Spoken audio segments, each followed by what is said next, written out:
ki EM Barok bat ki MDC Barok mentah janmit ka khat tarik new September aja usau ngidap da ka jing susi bantip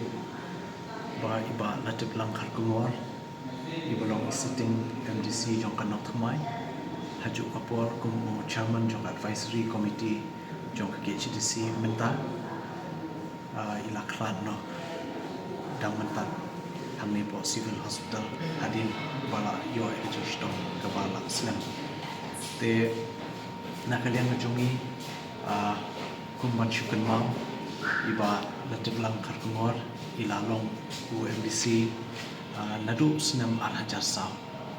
kamut la sautam ila bat kum MDC hang tai po KHDC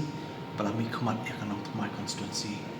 bat kani kajing syajit jong i sausin kenti khlem syaram ka pen i ba ki pai ba jong kanong thamai constituency ki syania ye i kum nong i khmat dan kum nong ilam Syaka district council te kajing khlat no kajung i kalong kajing du ka khlau ini kum ka council damal ilalong beriu bela no sinyang shibun ba hak ka sinsha ka kada khamtam hak ka sanyma sima hak ka bede ba ka district council ilabat tu kum CM shipor ilabat kum EM in charge secretariat hatu kapor ni kemau ki bun ki kam ki senjam ke bala shim nakalian chu i hak kapor ba idang bat kam kalau long kajing mentoi ya karib kerja kan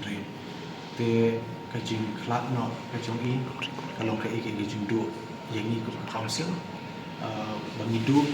sa uwei pak usinya namba nalor iba tin world khar barang syuklat nang shen te nakalian jungi kum ka district council i brokawei ni bha ka khu bos mulam syaki bhayim hasem waijan ki khun ki hinman ki pala minta ki marjan mapa ki sabah bati minta ki baru ki bahaya badan jeng dai ki bajan bati te kumju ru ni pha ki bos mulan ru ki pai pa kan of my constituency ki bladu no ki nongelam UMC joki but nakalian juga executive committee ni layo banya slot barkatu kan ni ki EM bentan te kum kandak kajin buron ya ba latib lang wala no sinyang shibun nakalian jungi hoi kadai marmar andre akla pormit andre ngila patha ya office ya secretary ban permi ya notice ka order ba la syai ka singi podium ka khalai dari baka baki notray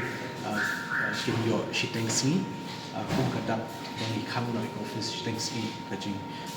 ya dan mentanam ban penpau kajing susi ringkar pakai yang hakani kajing duno ya bala di belakang rumah